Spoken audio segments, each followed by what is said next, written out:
welcome to another edition of the Vols ATB podcast show, whatever you want to call it. We're for the fans, by the fans here every Wednesday live on Twitter and YouTube live feed, also on Spotify, everything you need. Obviously, a jam-packed episode here, second of the year, the new year, 2023. A lot going on with the BasketVols getting rolling in conference play. And the Vols had a crazy Monday in the recruiting in the transfer portal era. So a lot to unpack. First off, boys, joined by Drew and Big Shot Rob today. Alex and Lo kind of not sitting out, just busy in the life spectrum. But boys, how y'all doing today? What's going on? Yeah, man, not too bad. It's been a crazy week. It's hard to believe that college football is finally over. It feels like every year, like each season just flies by faster and faster every single year. But man, we'll definitely have a lot to talk about. Recap the playoff, talk about some of the final rankings that Tennessee got as well, the AP and coaches poll. But coming off a big time win last night against a very, in my opinion, a little bit of an underrated Vanderbilt team. But it's hard to complain. Sorry about that. My son woke up. But yeah, man, it's been a good week here. Been a little bit of a long week as well. It's only Wednesday, but other than that, all is good, man. Basketball's turning up last night. Football season's finally ended. I'm not gonna say TCU didn't deserve to be there, but they at least could have tried to do something. You know what I mean? I don't feel like they gave any effort, honestly. But yeah. Other than that, all is great this way. It was kind of crazy just how it ended. I guess to touch on it briefly before we hop into basketball and then football later. But just to see like the outcome, man, like we were blessed with a crazy semifinals, man, with Ohio State versus Georgia and Michigan versus TCU. And like I just want to know what it says about Michigan, because I know Michigan was at home watching that game, probably like losing their minds from the touchdown they didn't have down there on the goal line and not being there playing Georgia instead. It was just crazy, man. A TCU team that overcame all the outcomes, proved everyone wrong and finally actually didn't make it, one out, earned their right to get there, and then just kind of, fell flat on their face. Georgia completing their dynasty. Wasn't even close, man. It's just crazy to think that they've gone back to back. But all in all, man, I think I looked back all last night. The thing that keeps playing in my mind is Josh Heupel and bussing with the boys, saying, I think you put the best 4 SEC teams in there and you go play. I think that would have been a better outcome than what we saw last night, because, end-off college football is supposed to be a crazy national championship. And what we saw last night, that was just kind of disgraceful for the college football playoff, in my opinion. That was the worst bowl game / playoff game / national title game that I've ever watched. That game was over after 5 minutes into the first quarter. Like, it was disgusting. And it was just like TCU. Don't get me wrong. Unbelievable season, incredible first year for Sonny Dykes. Give him props, especially considering he took over. No. Yes, it is. How he? No. It's crazy what he did, but I'm not going to give Sonny Dykes props after today and the coaches. No, I'm going to give him. First of all, let me finish the sentence here. I'm going to give the man props because he turned around a 5-7 team and just took him to the national title. Now, grant that national title performance was absolutely embarrassing, and it's probably going to go down as the worst national title game in college football history. But Georgia this entire year was just a whole nother level. And I think, I think it just speaks volumes like how good Georgia was this year. Like Michigan, they deserve to be in there, obviously. And, TCU, definitely have the argument. But, like, I hate it. I fucking hate Georgia, but they were in a whole other level this year. And I think Tennessee could have given them another way better fight than TCU, but dude, it was Georgia all along, all year long. This year was just weird in general, man. And Rob, you can chime in here, but no tailgating on the whole thing, no tailgating at SoFi. Obviously, Georgia was the more dominant team. It wasn't even close. Their rankings, when you look at the 5-star and 4-star compared to TCU's, was absolutely insane. And then to top it off, in between, timeouts and at halftime, we had to deal with Nick Saban too. All in all, as a Vols fan, everything that didn't go our way, and then having to see a complete domination, something that, just to end off the season, that was kind of just as a fan in general. And then to see, Nick, the guy that was, lobbying for his team all along, kind of there jollying around and all the comments, being made there.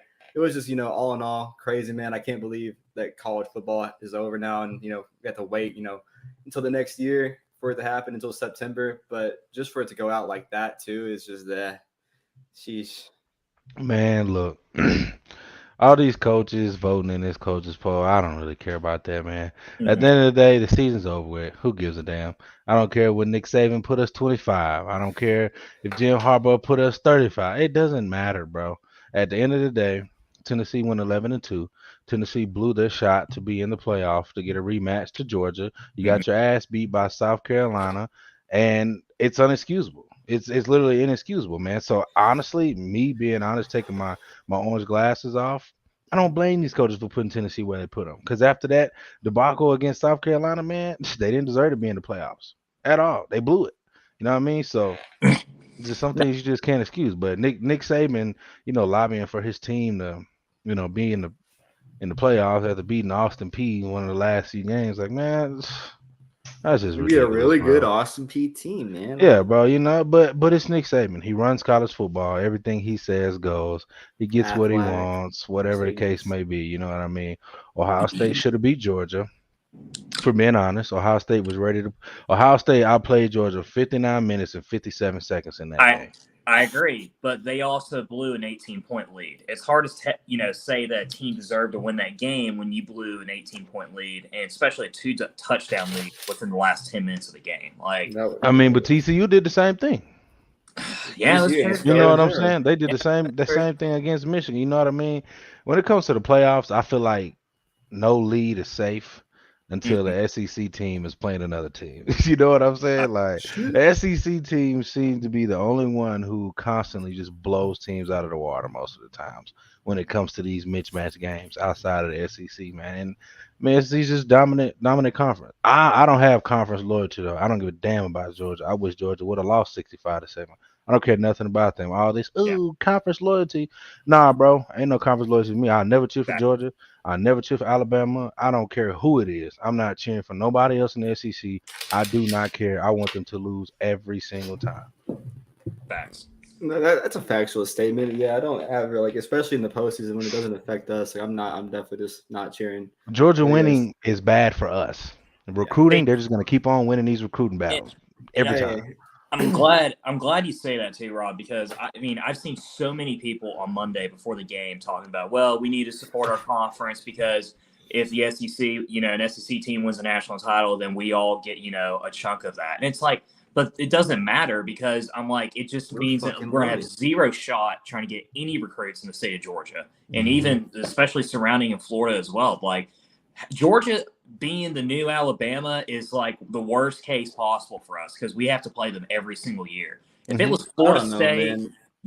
no, it really is. I mean, I because like we no, try to get a lot, we try to recruit there. You can't recruit in no, Georgia if If Georgia's the Georgia top that's dog. true. pushed for every single player on our roster that we have from Georgia, they would be at Georgia. The I only mean, reason like, Jalen Smith is not at Georgia is because they already had their linebackers. The only Mhm. reason Squirrel White is not there is because Georgia got in so late.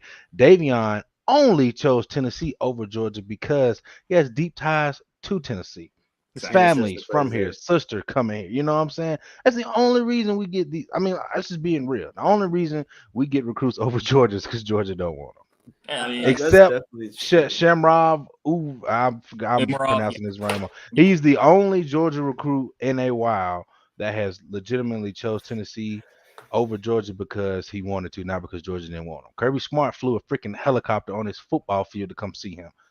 Kirby wanted him, and he chose Tennessee. Other than that, man, we ain't got no chance with them players in Georgia, man. Come and on now. that's not saying to discredit like any of like the recruiting that Josh Heupel and the staff has done. They've done a great Hmm. job. Don't get me wrong, but this is the worst case scenario for us because when you go from one permanent rival of Alabama being dominant the last 15 years and then just gets transferred over to a divisional rival that we have to play every single season, we're always in recruiting battles against. It's awful. I mean, like it puts us in a disadvantage. If it was like Ohio State or Clemson or or I mean hell, I mean not that it would ever happen, but like Texas or even USC, that would actually help us a lot, you know, in regards to recruiting. But the fact it just goes from one SEC power to another, it's just fucking frustrating as hell. That's true, but honestly, I want to see how long it does kind of last for Georgia. Now being without Stetson Bennett, I know Brock Bowers has another year's left in him. That defense has proven that Kirby can field an elite defense year after year. But like I know next year, like their quarterback is going to be a brand new quarterback. We haven't really seen anyone on their roster besides Stetson in the last few years. They did get a crystal ball after the Natty for Dylan Raiola, who's like a 2024 now, or reclassified from 25 to 24, like the number one prospect in the country. Crazy recruit. So if they land him, obviously it looks like they're going to reload just, based on paper. I mean, but I don't know, man. It's crazy what they've done the last 2 years. They're unbeatable. Their conference schedule and out of conference schedule next year is so favorable. And it doesn't look like they're going to be able to slow down next year, but like the year after that, like I wonder how long it does kind of last. To say it's like another dynasty. I mean, maybe it's just a period. I'm not too sure the whole dynasty yet, but dude, they just won back-to-back national titles. There's only been like 5 other programs in the last 30 years that have been able to do that. Like, I mean, like they're top 3 recruiting every single year. They're always in the SEC championship title game. They're always in the playoff. They're guaranteed 11 wins next year. We're the only decent opponent that they face all of the season. And I mean, even before like Kirby Smart was there, Georgia could easily get a top 5 recruiting class because it's Georgia. I mean, it's a very favorable school to go to, as much as I hate it. And now you got a guy that's just won back-to-back national titles. The coach has never done that before over there. Who's going to stop them? I mean, think about it. Kirby got hired in 2015, right? 2016. 2016. Okay. That's the first season. So since Kirby has been there, they've had a top 5 class. So 16, 17, 18, 19, 20, 21, 22. So 6 years they have a top 5 class the last 6 years. All right. Nick Saban's been at Alabama for 16 years. In those past 16 years, he's had a top 5 class every single year. So think about it. You got 16 years and you got 6 years on the other side. 2 teams that we are chasing to be like and to be better than and to take over. It is going to take a long time to get to Georgia's level. It is going to take a long time to get to Alabama's level. Tennessee beat Alabama this year because it was in Tennessee. If that game was at Alabama, we wouldn't have won that game. If Georgia came to Neyland this year, probably would have beat Georgia. You know what I mean? Yeah. But Hooker going down against South Carolina, if they would have made it to the playoffs, I'm not sure it was. I'm not sure it would have been pretty. You know I what I don't know, mean? man. So, we went crazy against Clemson. Like, let's not, But look, and don't get me wrong, like that performance against Clemson, that was great. That was one of the best bowl performances I've seen from a Tennessee team in a long time. But we also got to forget, like they were missing 2 All-Americans on defense as well. Like they had quite a few opt-outs. a true freshman quarterback making his first start, and we did too. I mean, but it's not necessarily the same Clemson team that was on paper, say 4 weeks prior against South Carolina. I mean, we had to take into those factors. I'm just saying the only difference is, and this is like where I see the Alabama similarities with Georgia, and no one wants to admit it. So, back in the mid-2000s when Urban Meyer won 2 national titles in 3 years in Florida, right? Like people thought, Florida's going to be the new dynasty. Urban's got it going. Dude, they were a total train wreck as far as like players getting arrested, zero discipline over there. I mean, Aaron Hernandez was murdering people. Oh my God. It literally was happening while over there.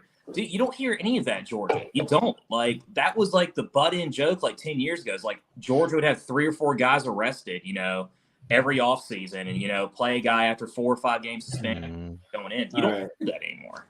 These guys are getting paid, man. They don't have no reason to be out there doing dumb shit. If I'm getting paid $250,000 a year just to play football and do my job, you're not going to see me getting in trouble. Guys are taking it more serious.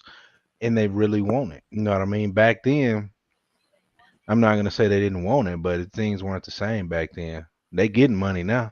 Yeah. And the better they do, the more money they get. So they're more motivated. They don't have any reason to be outside in the streets doing dumb shit. You know what I mean? So it's just a different game nowadays, man. So spent the first, 15 minutes of the show talking about Georgia and how they're the dynasty and, I mean, yes, but it was more of a recap of the playoffs. But I mean, that's an exaggeration. That's just depressing. I guess to kind of close it out, man. Just all in all, I guess just because it's the end of college football, it's kind of crazy. 12 weeks, it comes and goes quick. 13 for us, crazy. 11-2, all in all, huge successful season.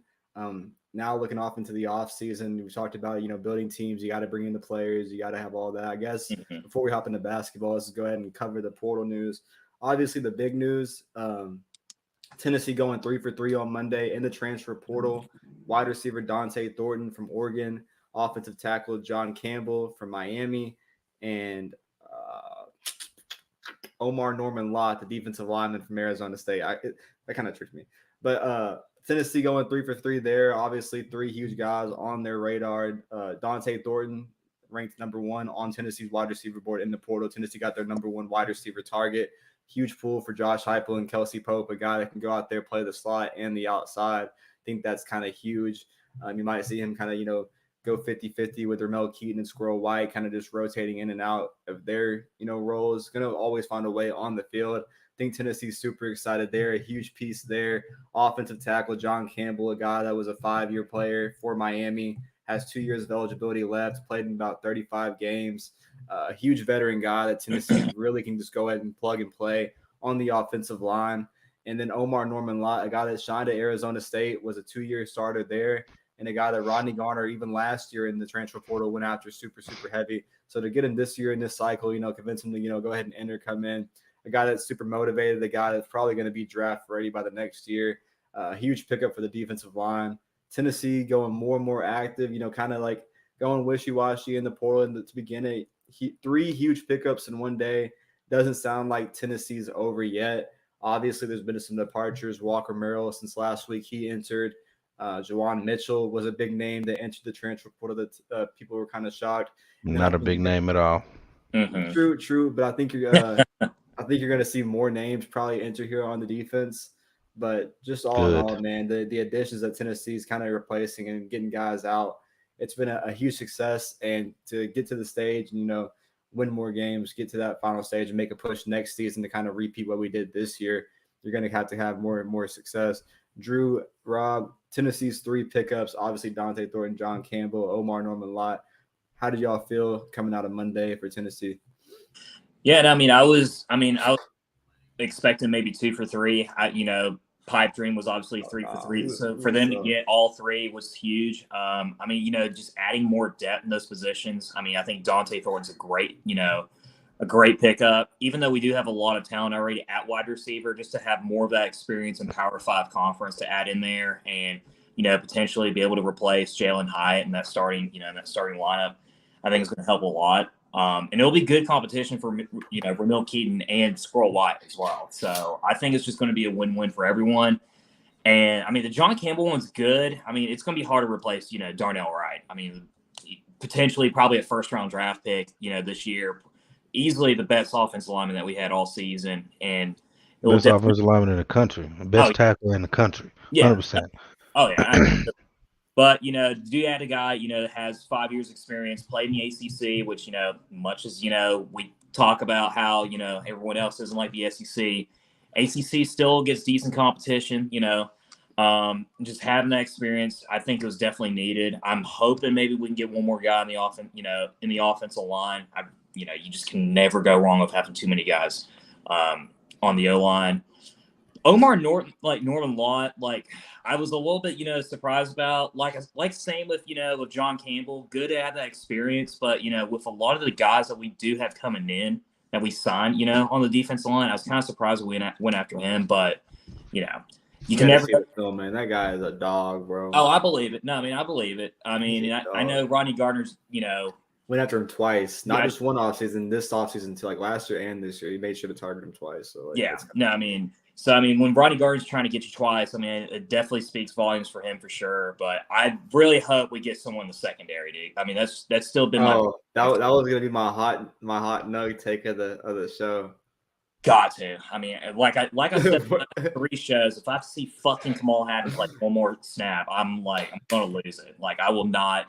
You won't. That ass gone. He's gone. Don't even worry about it. That ass is leaving. Hot take. That ass is leaving. Why you think Mitchell got in the portal? That ass gone too. The ones that have come and gone, I don't think you'll have to worry about that, Drew, in the next week or 2. Yeah, I don't think he'll be here either. He might go through spring, but I don't think he'll be here. Yeah, I think all in all, I think Kamal Haddon's just not gonna be here just based off what I'm hearing. But yeah, man, talk too much, bro. You can't talk one that that much. goes, one comes. Get shit off. So Drew, your whole you want to be DB. Be careful what you wish for. It might be coming soon. So it can't get worse. I mean, like that's the thing. Oh no, it's not gonna get worse. That's the thing. I'm just letting you know now. It's gonna be a good day. I think Tennessee's gonna upgrade there here Tell soon. you what to But do, Drew. Click your heels together 3 times and say, "Please bring a corner. Please bring a corner. Please bring a corner." Yeah. And you'll have one. Keep your eyes open.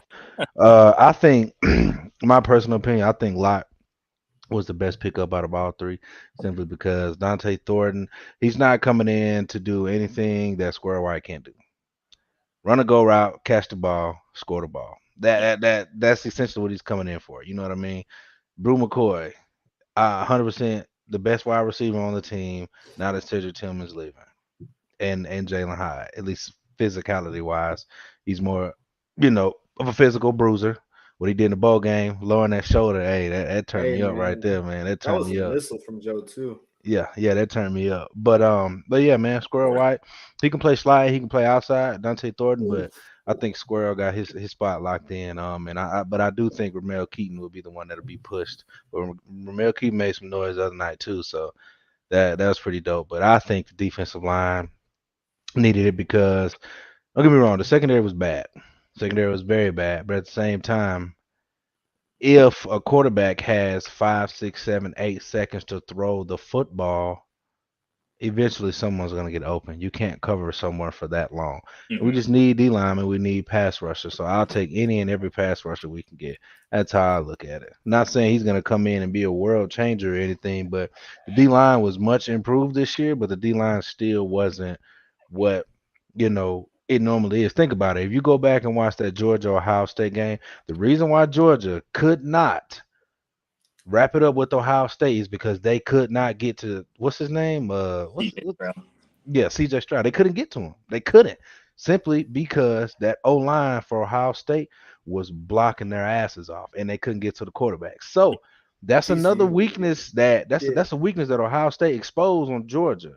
If hey, you block on the O line, you have a chance in that secondary. That defense it looks really, really good on paper, but if that D line ain't going, Georgia's defense ain't going, and Ohio State proved that. You got to win in the trenches, man. You win in the trenches, you got a chance to win any football game. no, I definitely think that's crazy. But all in all, my biggest thing of the recruits, man, I know we had those big three, but behind the scenes right now, what our collective Spire Sports and the Vol Club is doing, hands down, is been one of one. Like they've, last week we ended the show, Drew talking about Jalen Wright and the rumors, from the tweet and everything. The next day, the Vol Club, announces the NIL event series deal with Jalen Wright. Over the last week, they've announced, I think, over for like 12 athletes on the football team in the roster, including guys like Joshua Josephs, James Pierce, and younger guys, Aaron Beasley, guys all on the edge, Caleb Herring, taking care of the team, getting them locked in. To have those come out, all in all, I think that's the big wins in recruiting, because not only in this day and age do you go to the portal, but you got to keep your guys and your best guys from going to the portal. And let's just be honest, now that it's over, like let's not act like Jalen Wright wasn't getting offers to go back home for, however much money. It was definitely there, and you have to go out there and match that. And, Jalen Wright's going to be a huge part of this offense, a guy that I feel like Tennessee couldn't lose, especially after the running backs, Marshawn Lloyd committed to USC out in California, Southern Cal, and kind of, declining his Tennessee visit. So I think Tennessee keeping that roster there, not causing concern, taking care of their guys and their young guys that they've recruited the last, 1 to 2 years. That's a huge success all in all from itself. As big as the transfer portal gets are If too. he can hang on to the damn football, he wouldn't even been a question. Mm-hmm. And that's just me being honest, man. Like, Nice. Jalen Wright is really, really good, bro. He's our leading rusher, all that, man. Like, if you are the leading rusher on a football team, you average more, yards per carry, all this and all that, bro. Like, why wouldn't you be starting? Let me think about it. Maybe because I can't hold on to the football. So if we're being honest, it was on him that he was finna go to the transfer portal. It had nothing to do with Spire. No, Hold on to the for football. sure. But that's how I look at it. It's crazy though, because Jabari Small was playing with the torn labrum all last year, man. His shoulder all was season. messed up. Yeah. I mean, it's like I told you that. Like, my personal opinion, out of all the running backs that we have, I still think Dylan Sampson's the best running back that we have. I mean, personally. Did he play I didn't even see him in the Orange Bowl, but I was kind of impaired as well. So, I think he had like about 2 or 3 carries, but it was like majority Jabari though. Maybe in the late, yeah. So I mean, Jabari, doing all that, man, he's gonna come back 100%. I know it was either like thinking about which one was going to go. Tennessee keeps both of their, top 2 running backs. Dylan Sampson was obviously going to progress. You got a bigger back in Khalifa Keith. I'm not sure that, Tennessee's done at running back. If a bigger and better name, enters, Tennessee's going to see what it has now going after spring ball. I still don't think they're done before spring ball. Like we said, you kind of hinted at the DB room. I think Tennessee adds one there. Look out for another collab on the Vols page. I'm going 3 for 3. I had Dante and Omar. This one, kind of was a surprise. Tennessee going to get some help there, man. I think people should be excited about that pickup. But all in all, to rebuild this team, go out there and get your guys, be able to plug and play after what you proved on the field. Like, you're seeing more guys that have production prior elsewhere that are really interested in coming to Tennessee. And I think that's going to be our best way of kind of repeating as we have young guys. So let's be honest, Josh Heupel has 2 classes in here.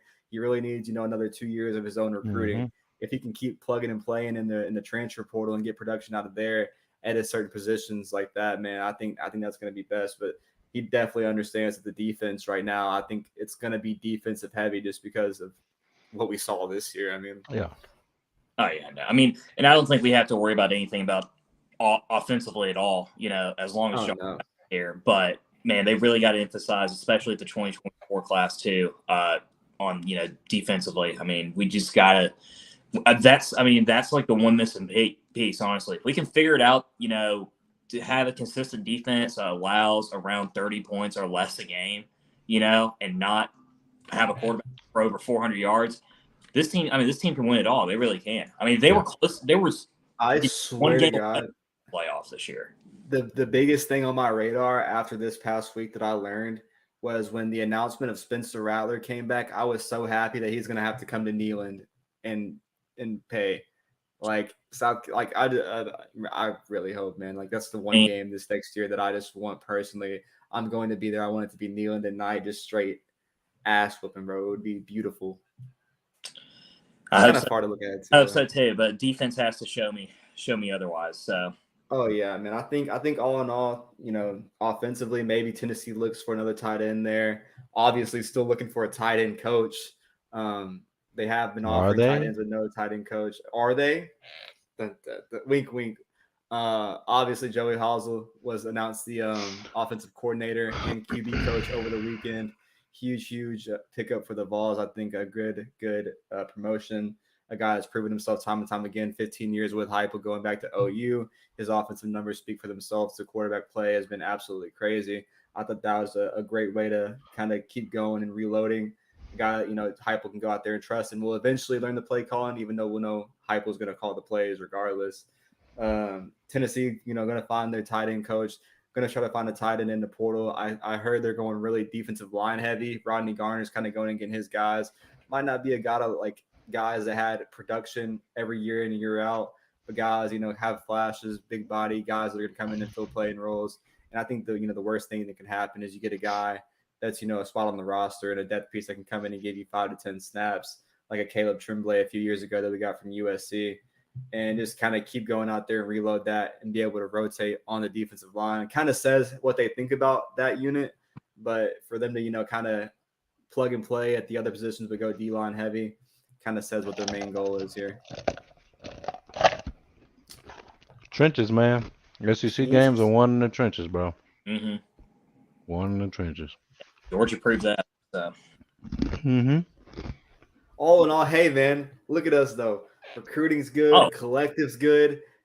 We could be like Florida, losing Jaden Rashada. Yes. Like, I mean, let's look around in the SEC in the offseason. You got all these other collectives. A&M's on fire. I don't know what the hell they got going on. A&M is out here struggling in some recruiting. You got A&M is not on fire. They had a bad season, but they're not on fire. A&M, I think they'll bounce back next year. There's just too much talent. A&M will definitely come back and win. Probably 9 games next year. I also think A&M beats Alabama at home. I do. That wouldn't surprise me at all. A&M should have beat Tennessee this year. I don't know what that dumbass play call was by Jimbo, but A&M should have beat Alabama this year with the worst team in probably Texas A&M history. You know what I mean? Stupid, man. They're gonna be good, man. I think the play out on the goal line like an idiot. They'll be fine, but Florida is going to be absolutely terrible next year. If Rashada leaves Florida Dude, and they don't have a quarterback next He's season, leaving. He already asked He's already to be left. released. He no, already asked to be released. his dad reported to 24/7. On3 put out that report. His dad reported to 24/7 Sports that he hasn't asked for his release from Florida, but there's an ongoing dispute that he's probably going to get released when it's all said and done. And the thing is, it's not because his coach before that left. It's not like Pruitt 3 years ago when Cody Brown and Jamarian Gooch and everyone else has got up and left because they didn't want to trust Tennessee and Josh Heupel, and they missed out. Now they're not playing anywhere. Yeah, exactly. That's true. That's true. Very, very true. But this is a guy that's apparently been lied to and is like flipped from Miami on signing day, and he's still not signed. Like he's still not enrolled into school as Tennessee has their. Oh, he's signed. He just ain't enrolled. He's got to be enrolled in school by Friday. Like Friday is the deadline over there for him to be enrolled next semester. He's not enrolling. You know why? Good, finna go back to high school. Because they promised him a shit ton of money for his NIL, and none of the donors want to give any money because they can't stand Billy Napier. Like that's why he's not going to play Florida, dude. Like why can't you stand the Cookville, Tennessee native? They have no NIL. They have no structure over there. They're a complete dumpster fire. I mean, Florida's down bad. They hired a president that literally is like disapproved by all the family. I remember when they hired him, it was just absolutely crazy. I saw they had not even last week, they hired a new NIL like director leader or something. Like this just last week, I saw a post about that. Yeah. And here they are, like in shambles. It's insane. Look, I'm telling you right now, it would not surprise me one bit if Florida fires Billy Napier in the middle of the season. I'm telling you. Sunbelt Billy, man. It's just crazy. Like they're an absolute disaster. I mean, complete dumpster fire, and it's incredible. I mean, they're more of a dumpster fire than Kentucky basketball, which is like hard to believe. Oh my God.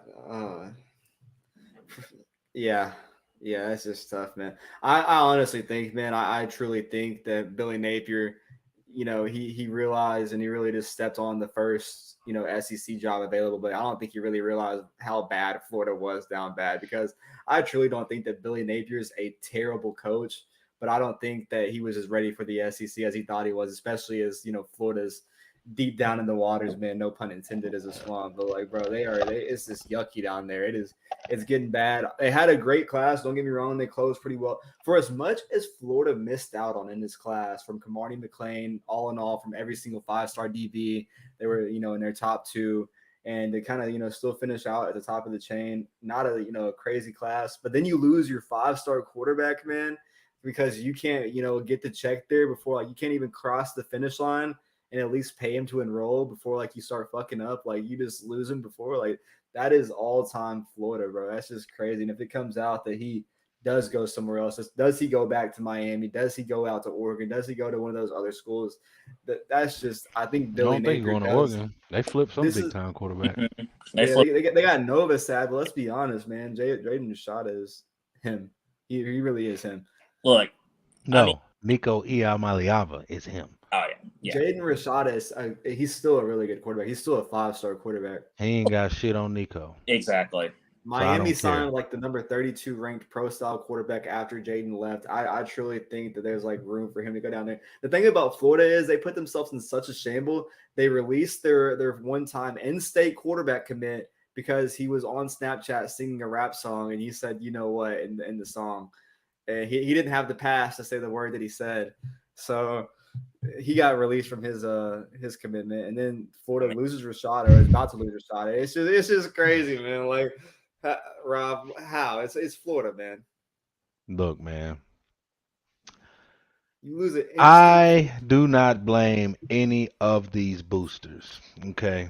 If I was a billionaire, don't get me wrong. If I was a billionaire, obviously I got my degree from Tennessee, whatever the case may be. Don't get me wrong. I would be a little bit hesitant to be donating millions of dollars to a player that ain't taking a snap either. With that being said, I understand. I appreciate it. I'm glad these donors are paying Nico $8-9 million, you know, because guess what? It ain't coming out of my pocket. You feel me? Yeah, so I ain't gonna complain. You feel me? But if I was making billions, millions, whatever the case may be, and I'm donating millions of dollars to a player who ain't doing a damn thing, I'm gonna feel salty about it. So I don't blame him for being hesitant. Think about it. Walter Nolan got Ain't no telling how much money he got to go to A&M. I mean, What did he do this year? His whole family moved from Memphis to Knoxville to Texas, bro. Like they out here. And what did he do? Not a whole lot. You know what I'm saying? You got all them 5-star players that are in the transfer portal right now. They can't find nowhere because all they want is money. Reed You know what I Gilbert. mean?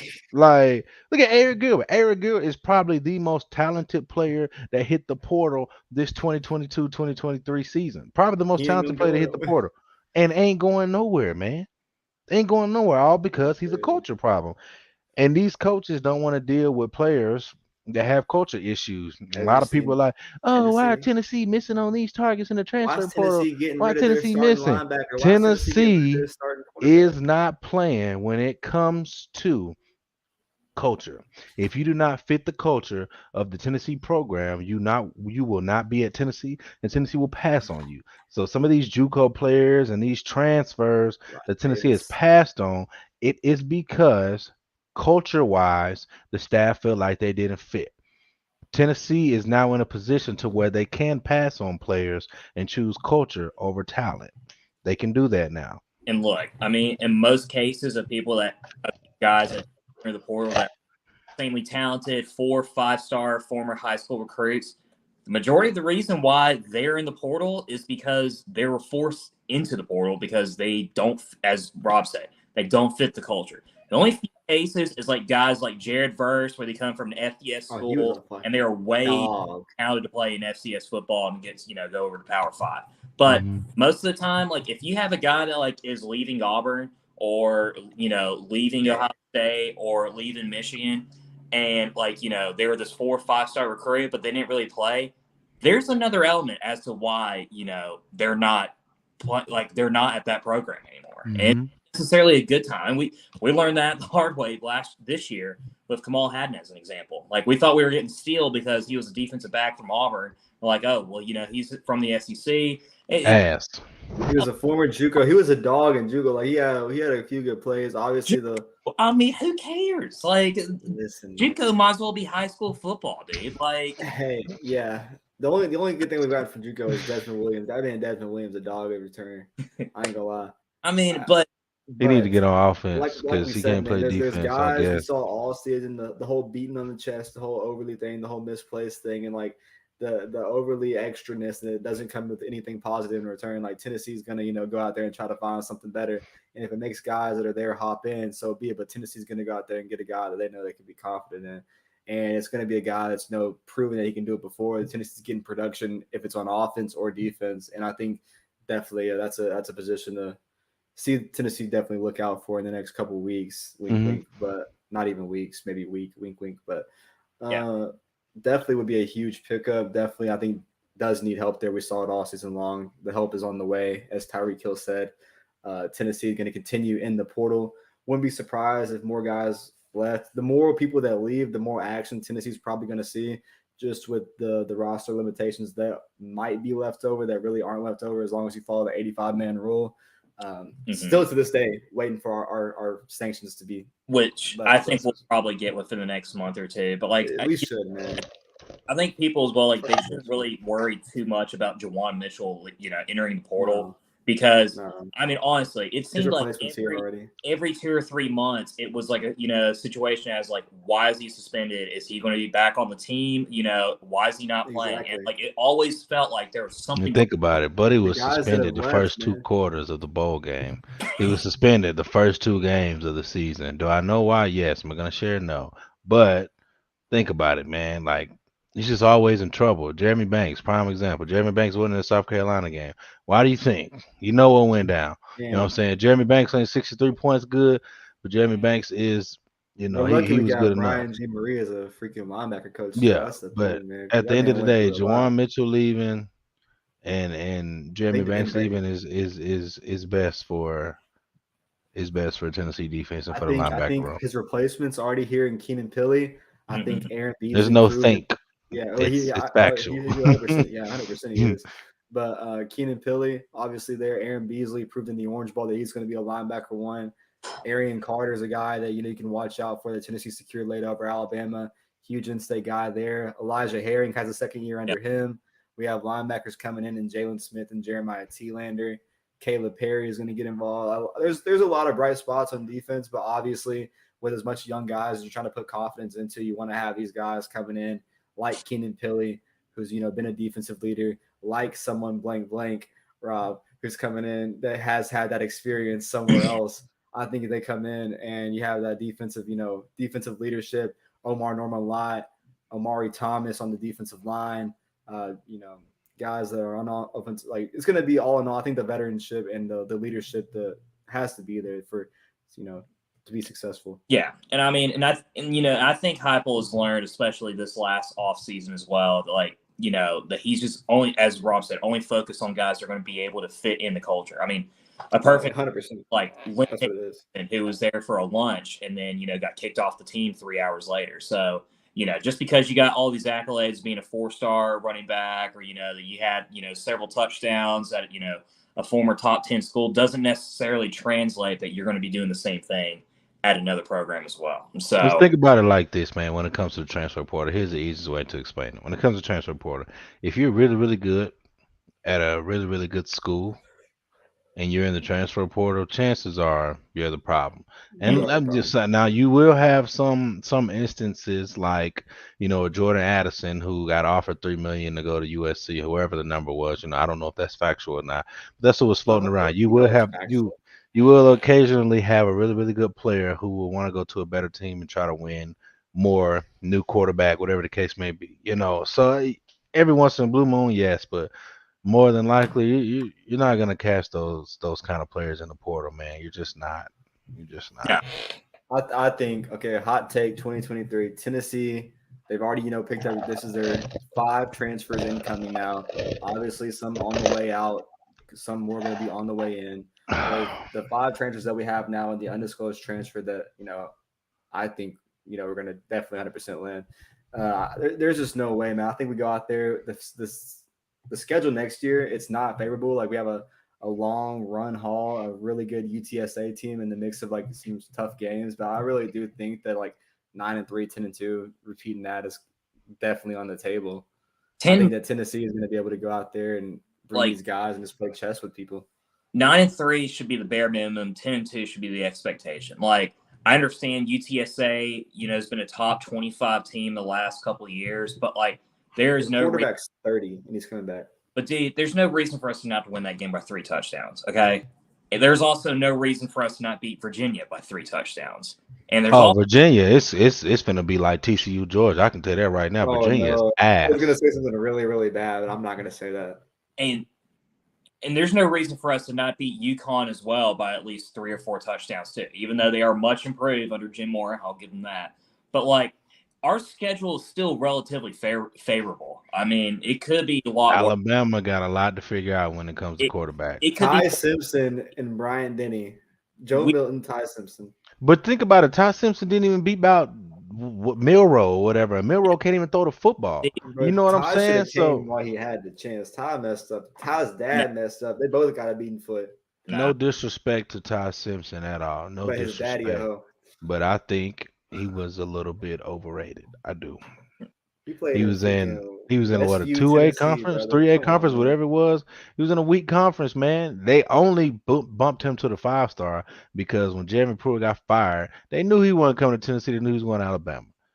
Any player that Nick Saban and Kirby Smart gets, if they tell those writers, yeah, this guy's a 4-star, yeah, this guy's a 5-star, they're gonna bump him up to that. What do you think these people get these rankings from? They don't create these rankings themselves. They ask the coaches, hey coach, what do you think about this guy? Arion Carter, prime example. He was a 3-star. When Alabama offered him, what happened? Immediately went to a 4-star. Georgia offered him a top 15 linebacker in the country. Soon as Alabama and Georgia offered him, there you go. Hey, never forget, man. Pete Golden was sitting outside Smyrna High School on commitment day, crying tears, a long road back to Tuscaloosa. All in all, man, I think it's just gonna have to come down to production. Yeah, but I mean, go back to Rob's point though. That's why you can't really take out all these stars that these guys have in high school. I mean, Harrison Bailey's a 5-star quarterback, and he was horrible. I mean, that motherfucker was. I'm sorry. He was a bomb.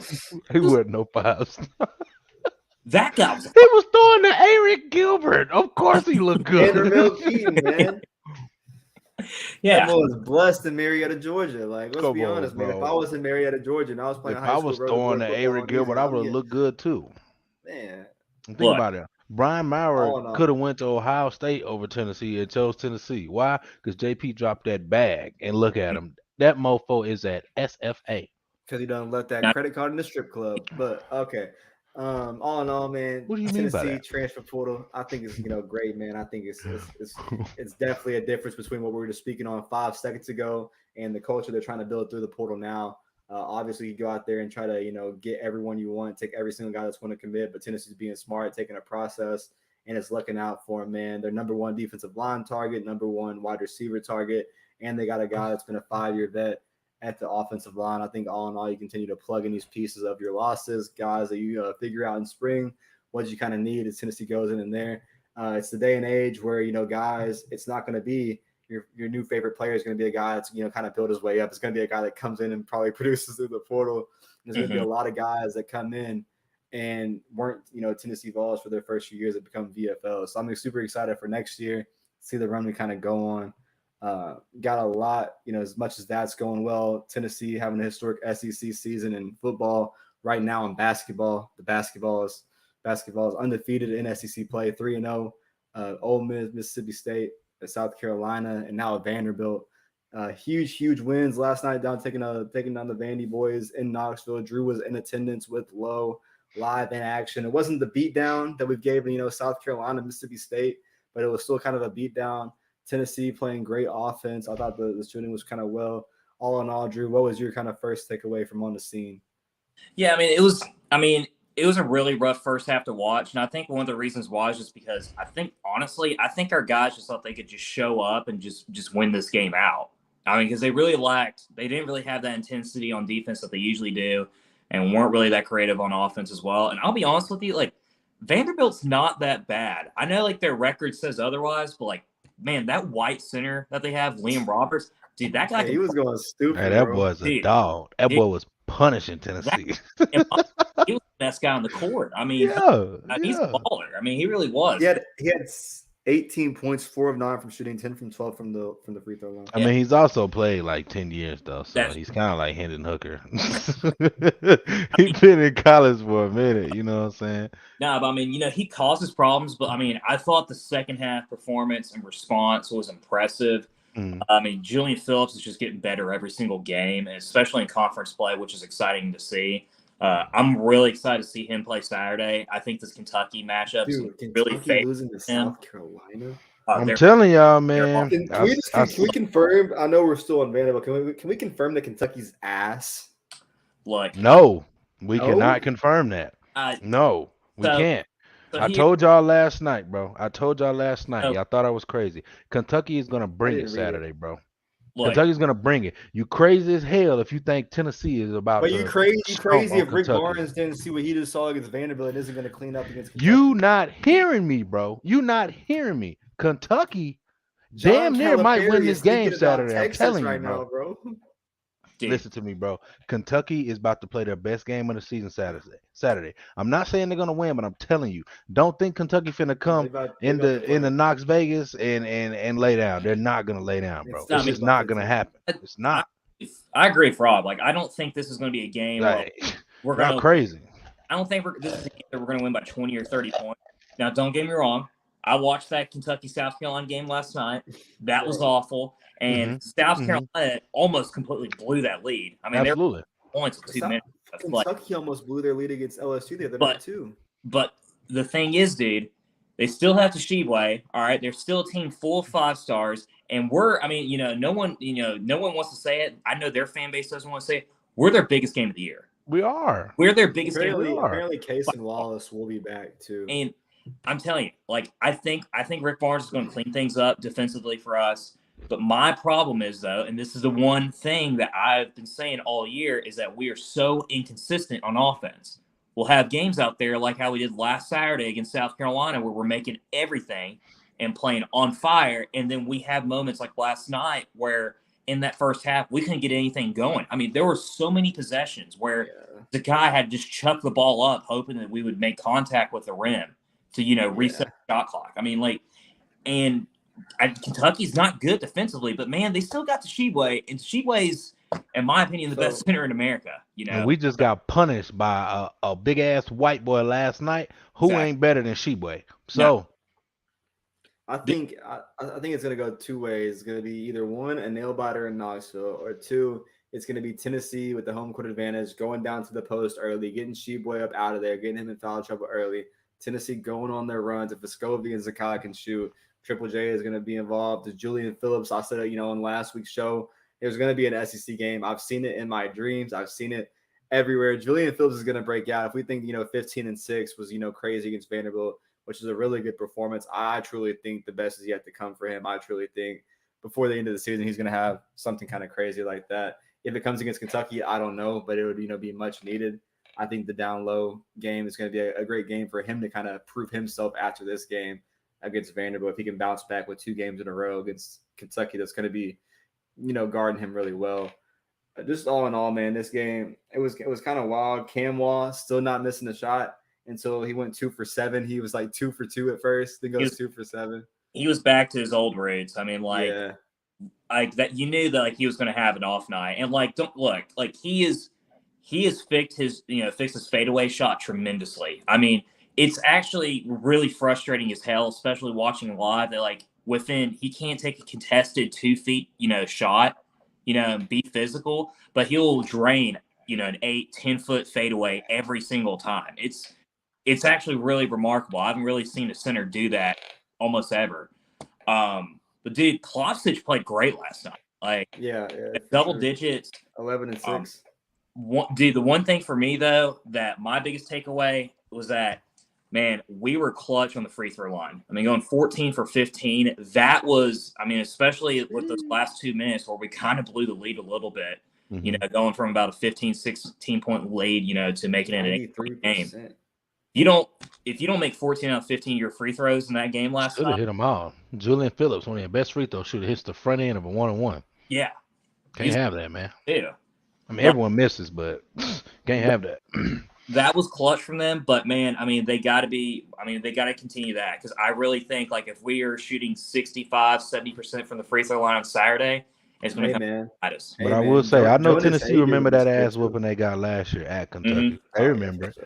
They remember the Triple J, Vescovi, Euros, Zakai, all they remember, bro. This game is personal for them. I know a lot of those guys aren't from Tennessee, but and that's why Kentucky is struggling. It's kind of like Alabama, how they struggled this year. South Carolina was personal, not just because of the football game, but because a lot of guys on our rosters from South Carolina, and then also Kentucky. This is Kentucky, man. We know when we go to Kentucky, when you go to Rupp or they come here, it's gonna be rough. It's gonna be sold out.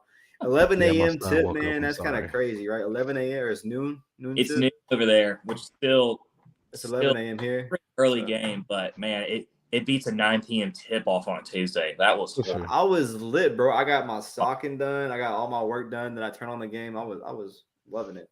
All in all, the only bad outcome of yesterday was the fact that I lost a $20 bet because I predicted Tennessee to cover the spread. I was like, not even cover the spread. I said we win by 10 or more, and heaven forbid we won by 9.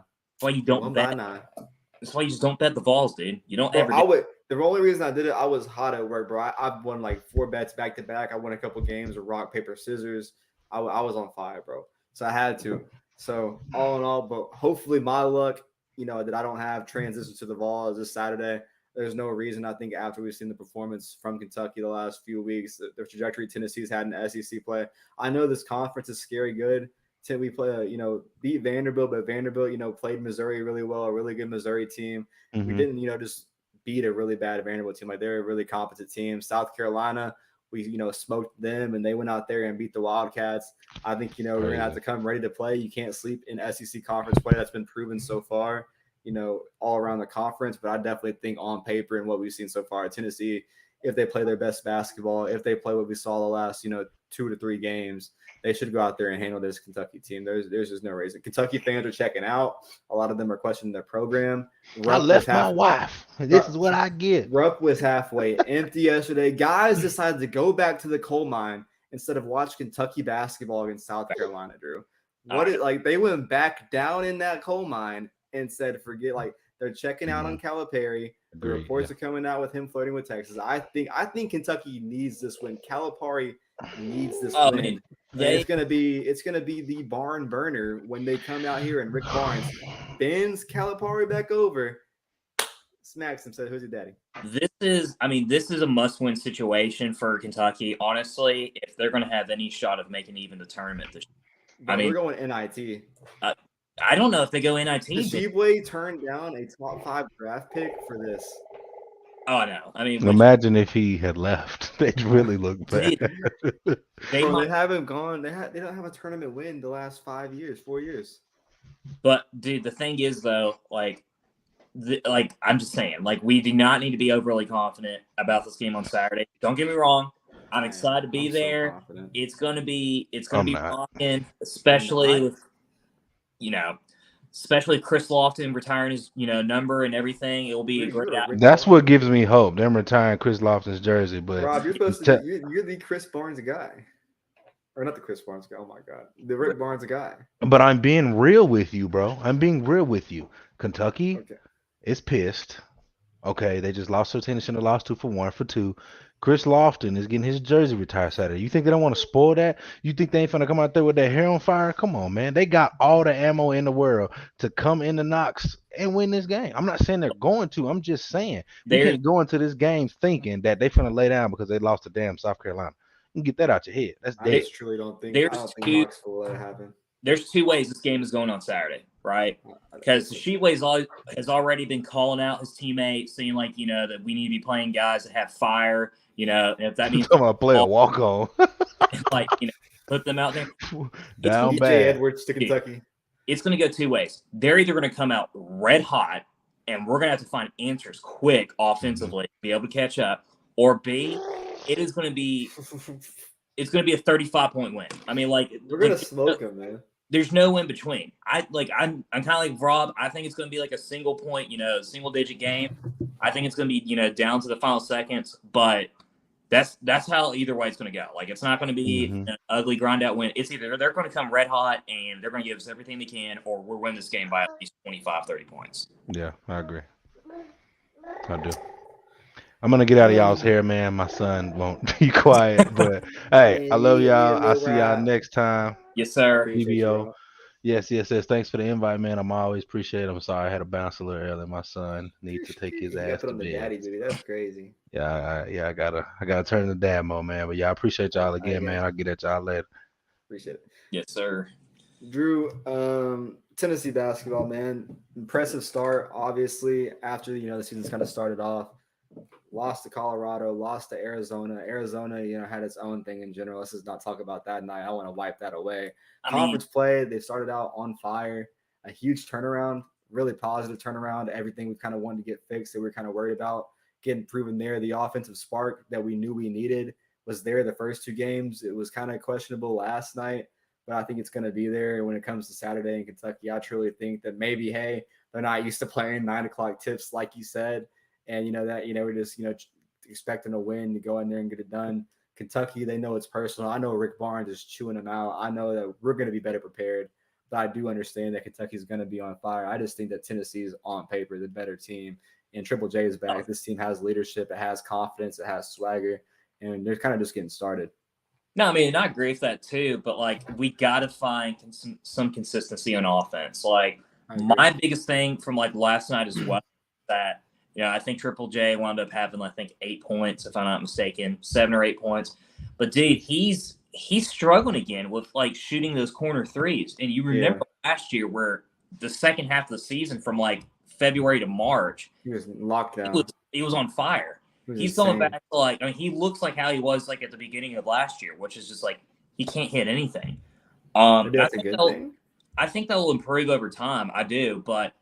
Man, I mean, Saturday's going to be tougher than we expect. I mean, and it doesn't necessarily help either that it's an early tip-off. So I think that's the best case scenario. That's the best case scenario, that the leadership comes out early from Triple J. He goes out there, has some dominance, has some swagger, gets physical, proves that, he can play healthy, that, the medicine is working.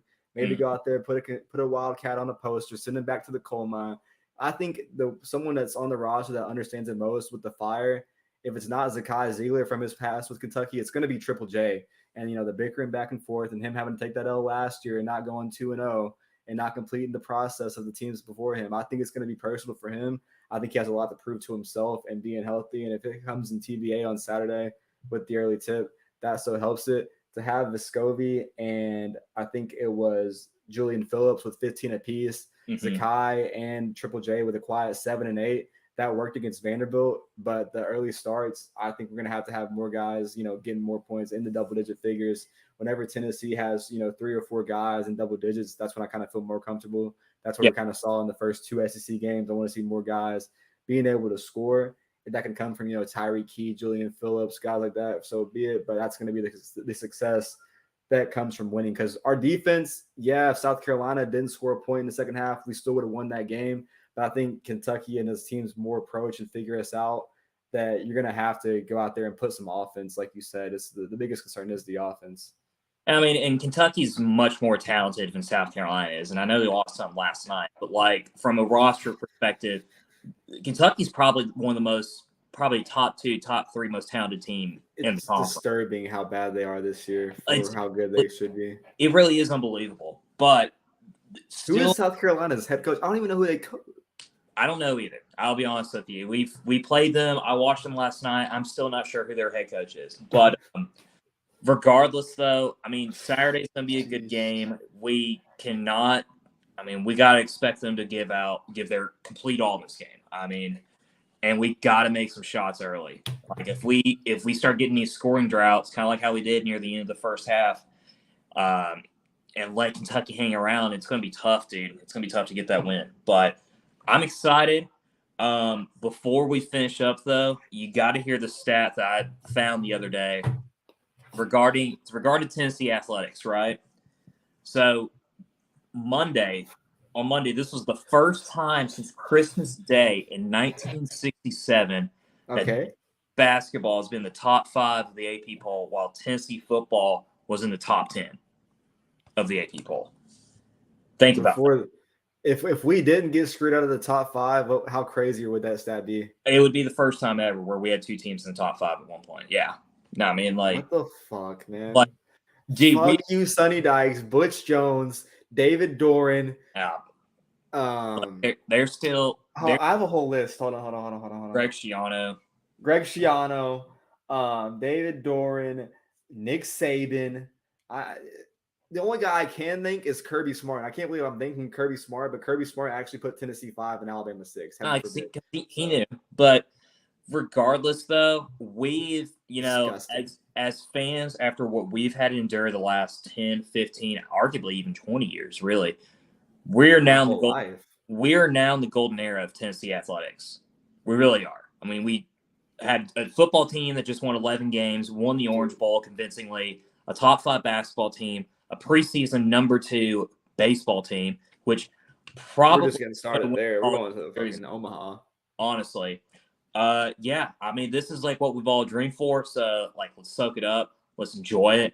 Portal's going to be even better, within the next couple of weeks as well. Hopefully the Vols can get a win on Saturday. And man, we got baseball in a month. So yeah, for sure. Vols winning in the portal, about to lose a DB, about to gain a DB.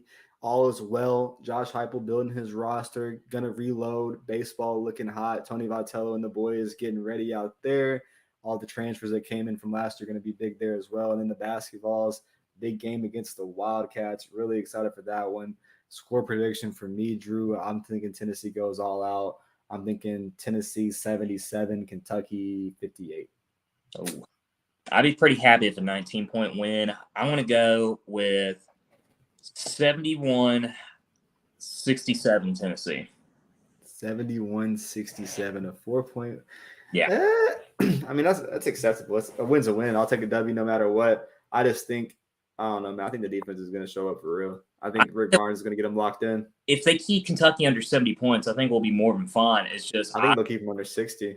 I don't know, man. I think that, I mean, the stats show it, bro. The numbers show it, what he's done against defense. I know it's Kentucky's better than the teams we've done it to all year, but I mean, it's statistically proven. Number one, Ken Palm doesn't lie.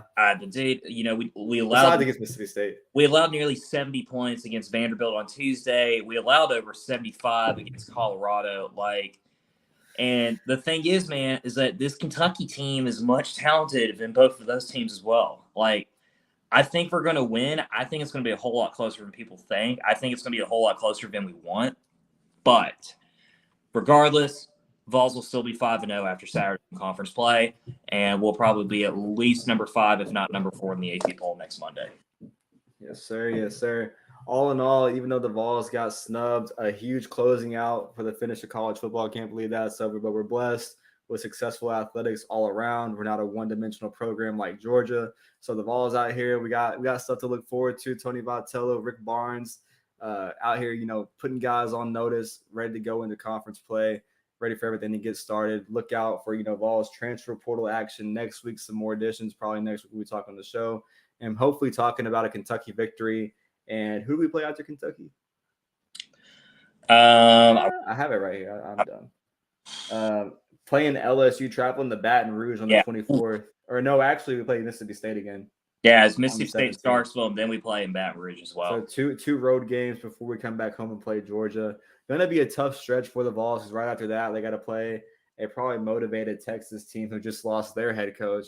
So going to be kind of interesting to see what happens with the BasketVols. A lot to unpack. Hopefully next week we got the full crew. A lot to look forward to, man. I think everything, all in all, usually you just kind of move on to the next sport. But I think for the show, it's going to be so much jam-packed news with how successful everything's going. And we're just kind of having like a dimension for every show. So hopefully next week we can get back to the regular programming. Alex still owes us a date with the blow-up doll. That's in the works.